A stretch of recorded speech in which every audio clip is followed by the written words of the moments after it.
सतगुरु माता जी के पावन चरणों का ध्यान करते हुए बोलिए संतोष जी, धन निरंकार जी, साथ संगत जी।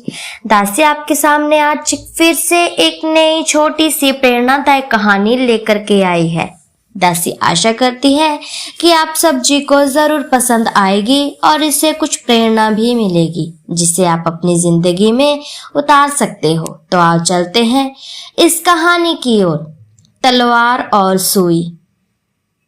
तलवार और सुई में कौन ज्यादा बड़ा होता है, ये जानेंगे हम इस कहानी में। एक योद्धा था। उसके शयन कक्ष की दीवार पर खूंटी के सहारे एक तलवार लटक रही थी। पास ही फर्श पर एक सुई गिरी पड़ी थी जिसमें उजला धागा पिरोया हुआ था। तलवार एकाएक हताहस हो उठी। सुई कुछ समझी नहीं। वह पूछ बैठी, बहन ये कैसा अट्टहास, तुम नाचीज मुझे क्या समझोगी? तलवार अहंकार से भरी हुई थी। फिर भी कुछ तो कहो। सुई सहज मुस्कान के साथ बोली, मेरी ताकत की मत पूछो, बहुत ताकतवर हूं मैं। तलवार के मुख से अभिमान टपक रहा था। उसकी अकड़ ऐंठ देखते बनती थी। सुई नम्रता से फिर बोली, मान लिया तुम खूब ताकतवर हो, मगर उसका ढिंडोरा पीटने से क्या फायदा? मूर्ख सुई, मैं सच्चाई बखान कर रही हूं और तू इसे ढिंडोरा पीटना कहती है। ढिंडोरा ही तो है भला। बता, तू अपनी किस ताकत की बात कर रही है? सुई ने सीधा सवाल किया। अरे ना समझ, तू जानती नहीं, मैंने कई वीर योद्धाओं को अपनी ताकत से धराशायी कर दिया है। उनके सिर को धड़ से बिल्कुल अलग कर डाला है। तलवार घमंड के आगे बोली, बड़े बड़े के हौसले मेरे सामने पस्त हो जाते हैं, समझी तुम? खूब समझ गई, सुई संयम स्वर में बोली। अब यह बता, तूने आज तक कितने सिरों को धड़ों से अलग किया है? सैकड़ों। तलवार गर्व से बोली कि मैंने सैकड़ों सिरों को धड़ से अलग किया है। बहुत खूब। सुई आगे से बोली, अच्छा अब यह भी बता दो कि कितने अलग हुए सिर धड़ तूने आज तक जोड़ा है? जितने भी तुमने धड़ से आज तक शरीर अलग किए हैं, क्या तुम उन्हें जोड़ पाई हो आज तक? एक भी नहीं। तलवार नहीं समझ पाई कि सुई क्या कहना चाहती है।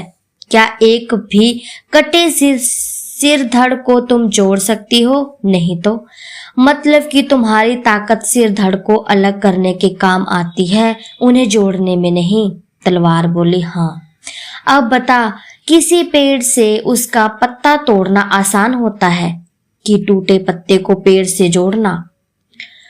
तलवार ने कहा कि तोड़ना आसान होता है, जोड़ना तो मुश्किल होता है। तलवार के मुख से सच्चाई निकल पड़ी। मतलब कि तुम आसान काम कर सकती हो, कठिन नहीं। फिर तुम अपने ताकत को ज्यादा महत्व क्यों दे रही हो? क्या यह तुम्हारी मूर्खता नहीं है? सुई जब तलवार को अच्छी तरह समझाकर बोली तो उसे कुछ उचित जवाब नहीं सूझा। वह चुप रही। थोड़ी देर ठहर कर सुई फिर बोली, मैं भले ही तुमसे आकार में बहुत छोटी हूँ, मगर मेरा काम कटे फटे को जोड़ना है, एक को दूसरे से अलग करना नहीं। मेरा काम तुम नहीं कर सकती हो, कभी नहीं। याद रहे, हमारे पास जो भी ताकत है उसका जितना हम सही उपयोग करेंगे वही हमारी ताकत की शान है, जान है और है हमारा मान भी। ताकत का दुरुपयोग तो एक दिन हमारे अस्तित्व को ही समाप्त कर देता है। साथ ही दूसरे की नफरत का भी हमें कोपभाजन होना पड़ता है। ठीक कह रही हो बहन। तलवार को सुई की समझ भरी बातें अवरुचि करने लगी थी, क्योंकि तलवार को समझ आ गया था कि उसका बड़ा होना कोई महान बात नहीं है, लेकिन सुई का छोटा होना बहुत बड़ी बात है। जो काम तलवार नहीं कर सकती वो एक छोटी सी सुई ने कर दिखाया। तो साथ संगत जी, हम भी इस सुई के समान ही हैं। हम भी कहीं अपने अंदर लालच, अहंकार आदि ऐसे कर्मों को ना कभी ढाल पाए कि कभी हमें भी अहंकार आ जाए कि हम भी तलवार की तरह ही बन जाएं। हम सुई हैं और हमें सुई बनकर ही इस प्रभु परमात्मा को पाना है, यही सच्चाई है और यही हमारा सतगुरु भी सिखाता है। तो साथ संगत जी, दासी की कहानी आप जी को अच्छी लगी हो तो चैनल को लाइक शेयर कमेंट जरूर कीजिएगा। यदि आप चैनल पर नए हैं तो चैनल को सब्सक्राइब जरूर कीजिएगा। साथ संगत जी, बेल आइकन का बटन दबाना भी मत भूलिएगा। ऐसी ही छोटी छोटी प्रेरणादायक कहानियां दासी आप जी के सामने लेकर के आती रहेगी, जिससे कि आपको प्रेरणा मिले। तो साथ संगत जी, धन्य निरंकार जी।